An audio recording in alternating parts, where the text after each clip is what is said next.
Hi all. In today's lesson, we are going to discuss about speed and velocity. In physics, the words speed and velocity have different meanings, although they are closely related. Speed. Speed can be defined as the distance traveled by an object per unit time. So formula for speed is distance divided by time taken. Here speed is a scalar quantity because it has only magnitude or size. There is no direction mentioned.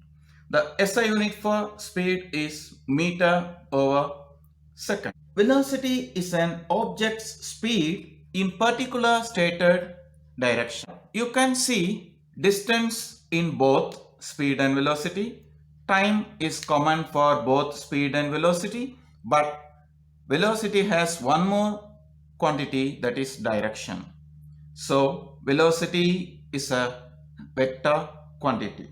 So we could say that an aircraft has a speed of 200 meter per second but a velocity of 200 meter per second due north. We must give the direction of the velocity or the information is incomplete. Velocity is an example of a vector quantity. Vectors have both magnitude and direction. So, velocity formula is distance moved in stated direction by time taken.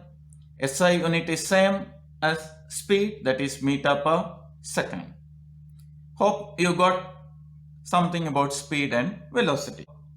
There are so many methods you can follow to rearrange the formula. This is a known formula for speed, that is distance divided by time taken. So from this known formula, how can we derive the unknown formula? For example, what is the formula for time? What is the formula for distance? In that case, students have to use any one of the method which is convenient for them. There are several methods. Some students, they could use some triangle. Some students, they directly substitute the values and calculate the quantities. So many methods are there. I will give you one method which will help for students, those who feel very hard to rearrange the formula. It is a very simple method. Let's see how to derive the formula for time using this given formula. Very simple. Time is in division. When it goes after equal sign, it becomes multiplication. Then speed is in multiplication. When it goes after equal sign, it will become division. That is the actual method. If they ask you to derive distance formula, means just it will go here. Here it is in division. So when it goes after equal sign, it will become times. So distance formula is speed times time. Same here. If they ask you to find time formula, means time will go there and velocity will come here.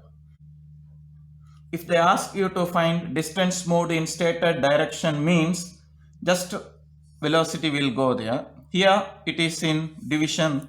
When it goes after equal sign, it will become multiplication. So here formula is V times T. Hope this method would help you.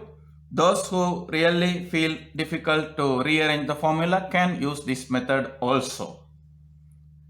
Thank you for watching. Bye-bye.